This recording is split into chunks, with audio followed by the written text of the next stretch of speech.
classical composer. He was not a composer like Stravinsky, who revolutionized the Western classical music's techniques and general aesthetics. For instance, in this third movement of his piano concerto, there is a classical ABA form. The first part, is energetic, robust, very percussive,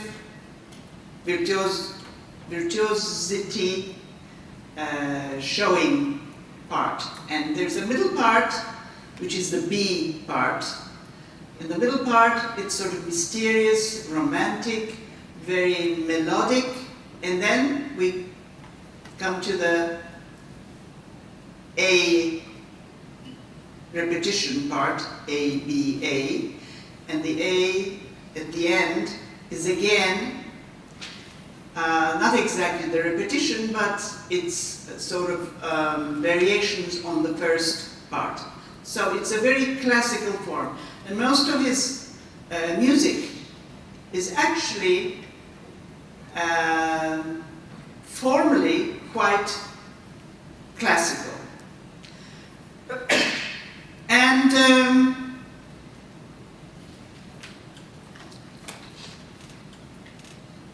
at the same time, he did not use much of the Russian folk elements in his music, like Stravinsky, or even like Shostakovich. He's a much more international composer. But at the same time, he composed music for the cinema with the legendary Russian film director Sergei Eisenstein. He composed the music of his Alexander Nevsky and also Ivan the Terrible, two parts of the Ivan the Terrible. In Alexander Nevsky, of course, we really hear the old Russian church music, old Russian church choirs and everything. But it's for the cinema, for film. Of course, in Ivan also, he uses the Russian traditional music. But in all the other, most of his other compositions, he's an international composer. For instance, his Romeo and Juliet music. The Romeo and Juliet is a play by William Shakespeare, as you know. Many of the Russian composers and also writers, artists, were very much in love with Shakespeare. Tchaikovsky was also used Shakespeare's Romeo and Juliet in one of his symphonic pieces. Literature and music had a lot of interaction in Russian music, we can see that. Romeo and Juliet was a commission given to Prokofiev by the Kirov Ballet in Leningrad. Because in Soviet times, St. Petersburg became Leningrad, and the Mariinsky Theater became Kirov Theater. When Kirov was killed by Stalin, still the name went on as Kirov Theater. After the Soviet Empire collapsed, the Kirov Theater became Mariinsky Theater again. That is the legacy of politics. Name changes, you know, Leningrad became St. Petersburg again. Now, in Romeo and Juliet music, of course, we have a perfect ballet music, like Tchaikovsky's Swan Lake, Tchaikovsky's Sleeping Beauty. We see a Russian composer who can write music for dance. He really is very, very apt for the idea of dancing, because the Russian spirit has this fantastic talent for dancing and the art of ballet. Actually, apparently this music went through a lot of censorship during the Soviet times, but some parts of it became so very famous that there are transcriptions, not transcriptions actually, the original piano parts for some parts of Romeo and Juliet ballet, for instance, the dance of the Montagues and Capulets for piano, also some other parts for transcribed for only a symphonic orchestra. Here, there's a Russian composer, Russian pianist, sorry, contemporary Russian pianist, Andrei Gavrilov, talking a little bit about Prokofiev, and then he'll play the Montagues and Capulets part from the Romeo and Juliet ballet for piano. Actually, Andrei Gavrilov is very scathing about his interpretation of Prokofiev's character.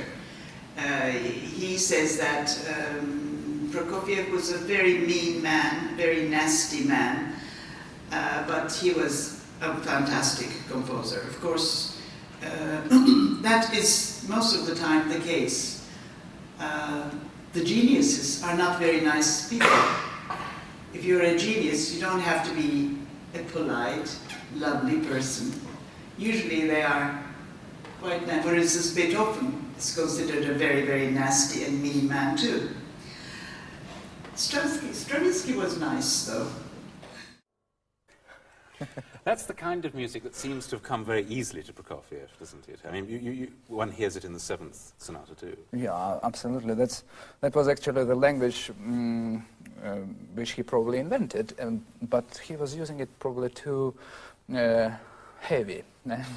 Sometimes it worked, sometimes it didn't work. I think it's a pure Prokofiev, and probably it's one of his key phases. Because he has, of course, many phases, several phases, but it's his language, which he was using for all his life, for the rest of his life, this childish changing of the harmonies and obviously nasty modulations, you know, like this, or dirty harmonies, for example, like in the end of Romeo and Juliet, in this piece. He ended it. Typical him. To what extent do you think that, since he did write so much of that piano music for himself, and particularly the sonata that we're going to talk about, that the piano music has a particular personal element which perhaps is not in the other music? I think he's one of the rare composers who are pianist composers. Like Chopin, we can imagine him only with piano, for example. Scriabin mostly also pianist composer, and Prokofiev, of course, too. Stravinsky was much more symphonic composer. I mean, Prokofiev is wonderful in symphonies, but I think he always looked or he always thought in a way as a pianist when he was composing something. Even if you take all his symphony work and try to play it on the piano, it will be very comfortable. So it means that he thought as a pianist. And for example, Romeo and Juliet is much more comfortable playing, and it's better sound. I just want to give several examples. How comfortable is it to play?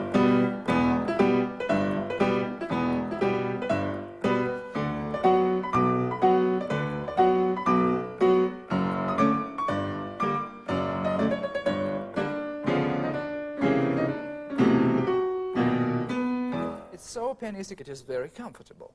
It is much more comfortable, I would say, than even to play something very, very simple from Tchaikovsky, like this thing. it's totally unpianistic. And even these octaves.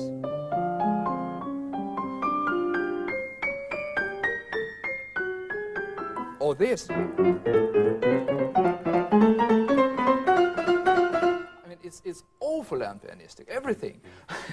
He didn't mean to play, to write very difficult music. Which of the movements have you decided to play of the Romeo? The most attractive and almost, I would say, pop-like music, like Montague and Capulets.